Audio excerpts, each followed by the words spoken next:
సింధు నది జలాల ఒప్పందం విషయంలో భారత్కు పాకిస్తాన్ సైనిక ప్రతినిధి లెఫ్టినెంట్ జనరల్ అహ్మద్ షరీఫ్ చౌదరి తీవ్ర హెచ్చరికలు జారీ చేశారు.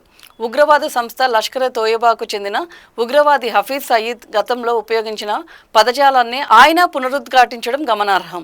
ఉగ్రవాదాన్ని ఆపేంత వరకు సింధు జలాల ఒప్పందాన్ని నిలిపివేస్తున్నట్లు భారత్ తీసుకున్న నిర్ణయంపై ఆయన ఈ వ్యాఖ్యలు చేశారు. పాకిస్తాన్లోని ఓ విశ్వవిద్యాలయంలో జరిగిన సభలో మాట్లాడుతూ, మీరు మా నీటిని అడ్డుకుంటే మేము మీ ఊపిరిని అడ్డుకుంటామని చౌదరి భారత్ని ఉద్దేశించి వ్యాఖ్యానించినట్లు సమాచారం.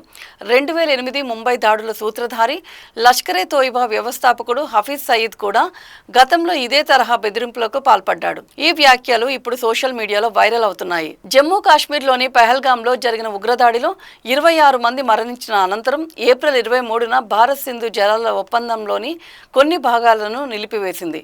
1960 ప్రపంచ బ్యాంకు మధ్యవర్తిత్వంతో కుదిరిన ఈ ఒప్పందం సింధు నది మరియు దాని ఉపనదుల నీటి పంపకాలకు సంబంధించినది. ఈ పరిణామాలపై భారత విదేశాంగ శాఖ గురువారం స్పందించింది.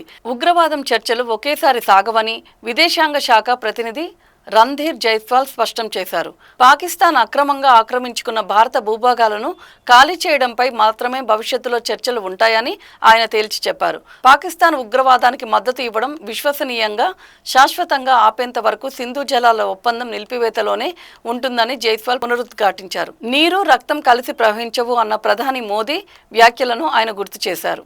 అంతకుముందు రాజస్థాన్లోని బికనీర్లో జరిగిన ఓ బహిరంగ సభలో ప్రధాని నరేంద్ర మోదీ మాట్లాడుతూ, ఉగ్రవాదానికి మద్దతు కొనసాగిస్తే పాకిస్తాన్ ప్రతి పైసా కోసం కష్టపడాల్సి వస్తుందని హెచ్చరించారు. భారతీయుల రక్తంతో ఆడుకోవడం ఇప్పుడు పాకిస్తాన్కు చాలా ఖరీదైన వ్యవహారంగా మారుతుంది అని మోదీ ఘాటుగా వ్యాఖ్యానించారు.